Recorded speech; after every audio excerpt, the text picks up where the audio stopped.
सबसे बड़ा सखी कौन है?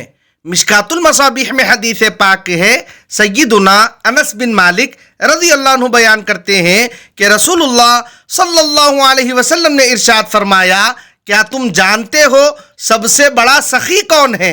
सहाबा ने अर्ज किया, अल्लाह और उसके रसूल बेहतर जानते हैं।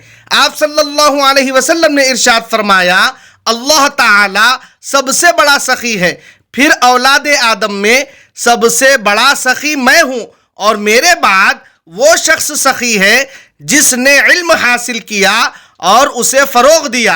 रोज़े क़यामत वो इस हैसियत से आएगा कि वो अकेला ही अमीर होगा, या फरमाया अकेला ही एक उम्मत होगा।